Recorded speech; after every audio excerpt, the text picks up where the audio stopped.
Welcome back to Travel to Learn. This is Underwater 101. Today we're talking about snorkeling. Let's get into it.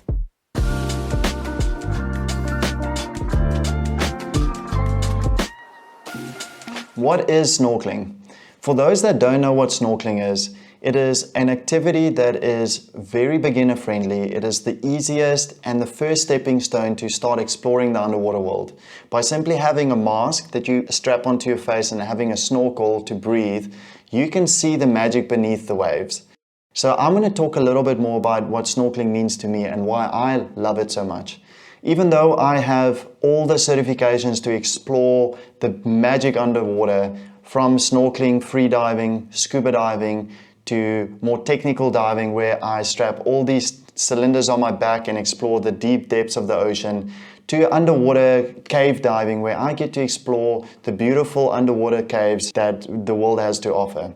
And all of these, even though they have their unique categories and their unique attributes to exploring the underwater world, I love snorkeling because it is a very easy way to just, with your friends or your family, just take a mask and a snorkel that fits easily in your bag, and that allows you to go anywhere in the world and see what's underneath the water. I remember the first time I put my mask on and started using the snorkel was in a place called Mozambique, Berlin, with my dad. And there was a couple meters off the shoreline, there was this big tree stump at the bottom, and it had all these magical, colorful fish around it, and it had a moray eel, and there were some shrimps and crabs, and I just knew that from that day on, I wanted to just start exploring the ocean, and that's when I fell in love with snorkeling.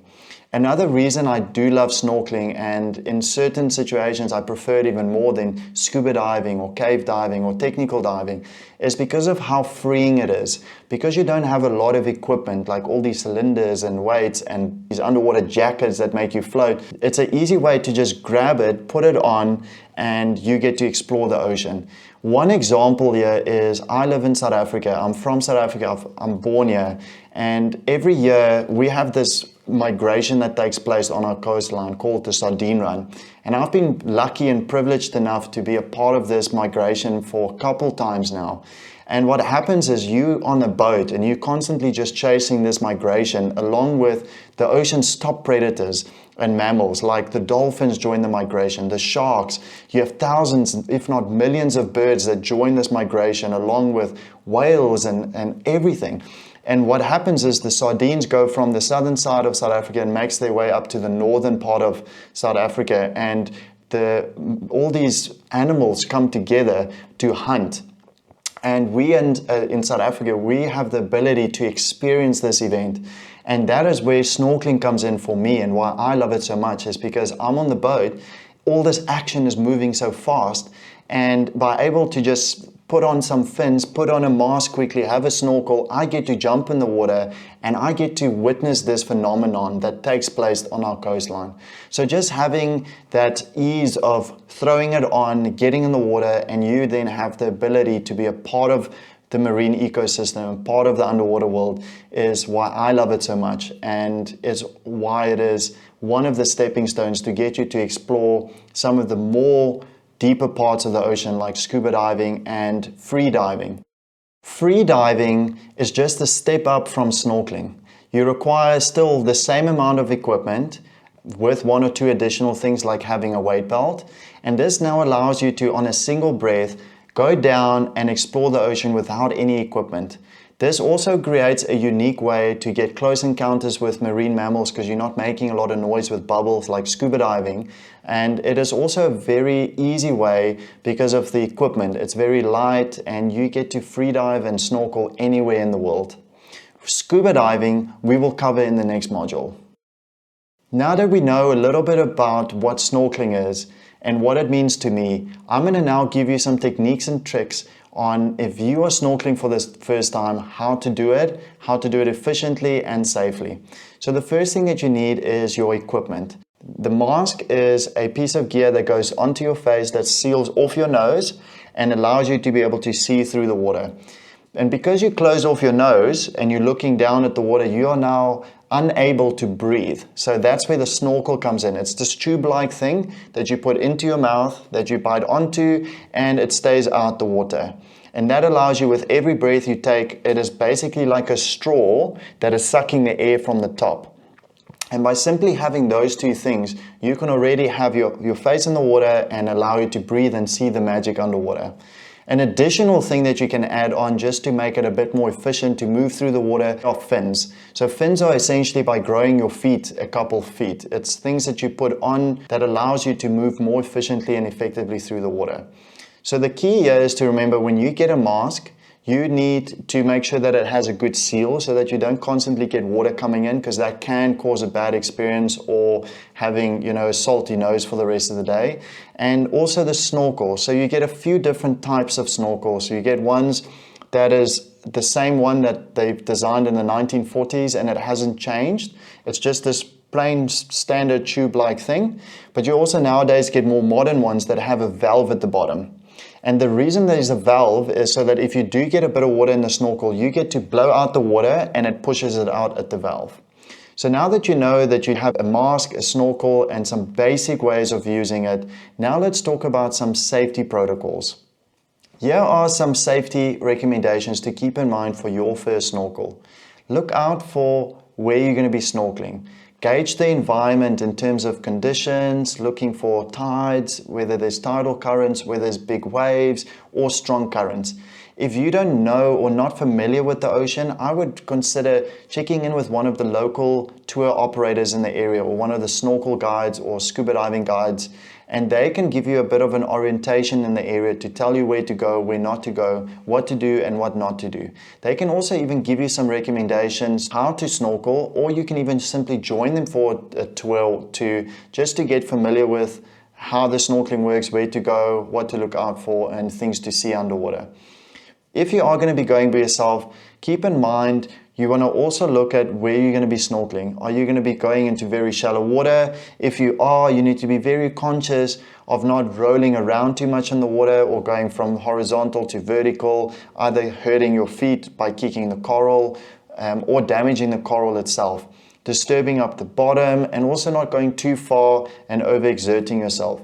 So my key recommendation here would be to start off slowly.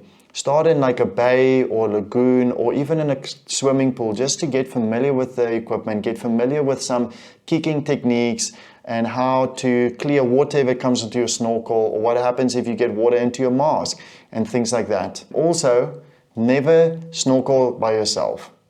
Let's look at some common problems and how to solve them.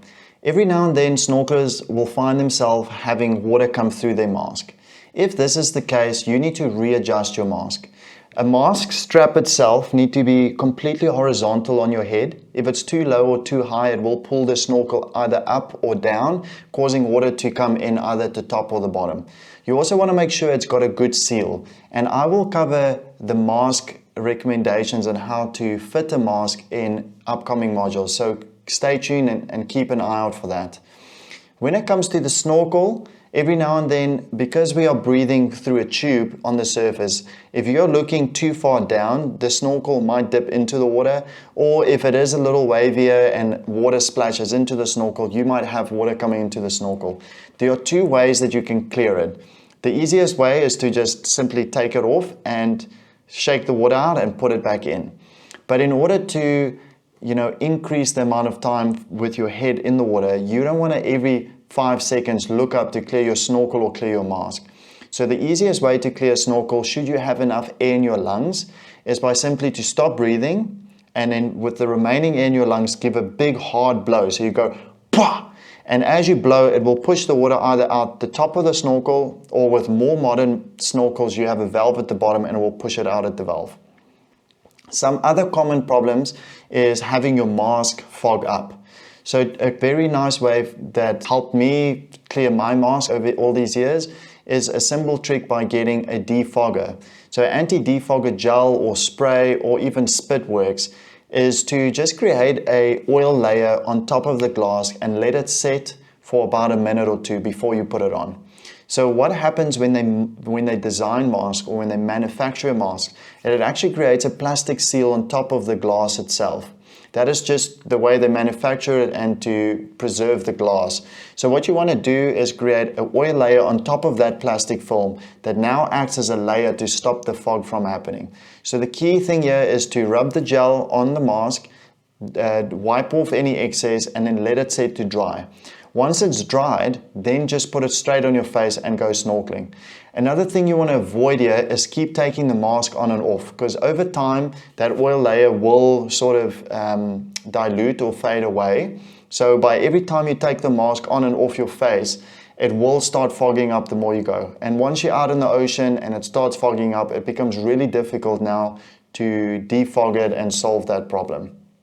Then lastly, most snorkelers struggle with getting over fatigued and overexerting themselves. So by simply getting in the pool or in like a calm bay or starting off slowly and having proper finning techniques can help you stay in the water for a lot longer by introducing more efficient kicking techniques. So when you are using fins, remember not to kick out of your knees, but kick out of your hips. And it's also important to not have your fins on top of the surface splashing, because otherwise you're just making noise and you will be disrupting the marine life in the area. But just put it down the water a couple inches under the water and use the fin what it's meant to do. And what it's meant to do is to, every time you kick backwards and forwards, it pushes the water backwards and it pushes you forward, creating a very efficient way for you to move through the water. Another one here is to keep your hands steady. A lot of people, because we grow up learning how to swim without fins, we use our hands to move ourselves through the water. But now because we have fins, it's a lot more efficient to use our feet instead of our hands. So by simply keeping your hands still, you will conserve energy and therefore not have you get fatigued and have your snorkel last a lot longer. I hope that I've now inspired you to grab your mask and snorkel and find a shallow, calm spot to experience what the underwater world has to offer. See you in the next one and start exploring today.